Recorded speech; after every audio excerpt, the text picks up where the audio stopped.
ফিলিস্তিনের গাজার শহরকে মধ্যপ্রাচ্যের রিভিয়েরা বানানো নিয়ে মার্কিন প্রেসিডেন্ট ডোনাল্ড ট্রাম্পের পরিকল্পনা তার ট্রুথ সোশ্যাল মিডিয়ায় গাজাকে নিয়ে একটি ভিডিও প্রকাশ করেছেন।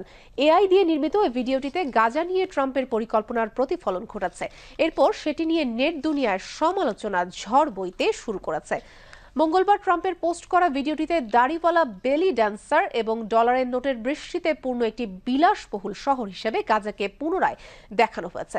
30 সেকেন্ডে ভিডিওটি শুরু হয়েছে গাজায় ধ্বংসযজ্ঞের বর্তমান দৃশ্য দিয়ে, যেখানে খালি পায়ে শিশুরা বিধ্বস্ত ভবনগুলোর সারির মধ্যে দৌড়াচ্ছে। এরপর ধ্বংসাবশেষ থেকে তারা ভবিষ্যতে ফিরে যাচ্ছে, যে ভবিষ্যৎ শহরটিতে দুবাইয়ের মতো আকাশচুম্বী ভবন, সৈকত, ক্যাসিনো এবং ট্রাম্প গাজা নামে অভিজাত হোটেল দেখা যাচ্ছে। ভিডিওটিতে দেখা যায় ইসরায়েলের প্রধানমন্ত্রী বেনিয়ামিন নেতানিয়াহুর সঙ্গে সূর্য স্নান করা সহ স্থানীয় সৌন্দর্য উপভোগ করছেন ট্রাম্প। ইলন মাস্কের সমুদ্র সৈকতে দেখা গেছে তাকে ঘিরে দাড়িওয়ালা বেলি ডান্সাররা রয়েছেন।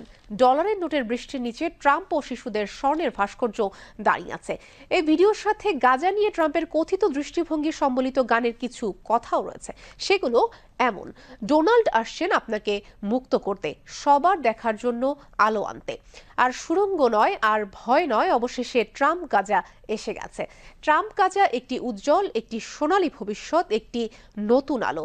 ভোজ এবং নাচ কাজ শেষ, ট্রাম্প গাজা নাম্বার 1। ট্রাম্পের ভিডিওটি উল্লেখযোগ্য প্রতিক্রিয়া সৃষ্টি করেছে, এমনকি তার নিজের সমর্থকদের কাছ থেকেও সমালোচনার শিকার হচ্ছে।